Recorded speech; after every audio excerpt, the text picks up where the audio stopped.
ಹಾಲಿನ ರೂಪಾಂತರವಾಗಿ ಬರುವ ಪದಾರ್ಥಗಳನ್ನು ಮಾಡಿ ಮಾರುವುದು. ಆ ಶಕ್ತಿ ಇವರ ಹತ್ರ ಇಲ್ಲ. ಈಗ ಆ ಶಕ್ತಿ ನಿನ್ನಲ್ಲಿಲ್ಲ. ಬೇರೆ ರಾಜ್ಯಗಳಿಗೆ ಅಗ್ರೆಸಿವ್ಲಿ ಹೋಗಿ ವ್ಯಾಪಾರ ಮಾಡೋಣ ಅನ್ನೋದಿದ್ರೆ ನಿಮ್ಮ ಅಮೂಲ್ ಯಾಕೆ ಬಂತು? ಇತ್ತಲ್ಲ ಚಳವಳಿ ಅವತ್ತು ಎಲೆಕ್ಷನ್ ಟೈಮಲ್ಲಿ ಓಟ್ಗೋಸ್ಕರ ರೈತರನ್ನ ಮೆಚ್ಚಿಸ್ತೀವಿ ಅಂತ ಮಾಡಿದ್ರಲ್ಲ.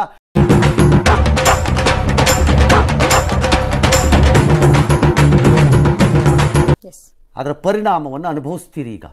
ಹೀಗಾಗಿ this production versus supply compulsory ಅಂತ ಮಾಡಕ್ಕೆ ರಾಜ್ಯ ಸರ್ಕಾರ ಹೊರಟ್ರೆ as a consumer maybe I can go to court. ಇದು ಆಕ್ಚುಲಿ ಚೆನ್ನಾಗಿರೋದು. ಈಗ ₹2 ಕೊಟ್ಟಿದ್ದೀರಿ, ಓಕೆ. ಈ ₹2 ಯಾರಿಗೋಗುತ್ತೆ ಅಂತ ಗೊತ್ತಿಲ್ಲ. We have no idea.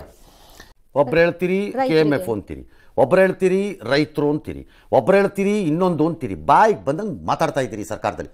ಯಾರು ಒಬ್ರು ಕರೆಕ್ಟಾಗಿ ಹೇಳಿ, ₹2 ಯಾರಿಗೋಗುತ್ತೆ?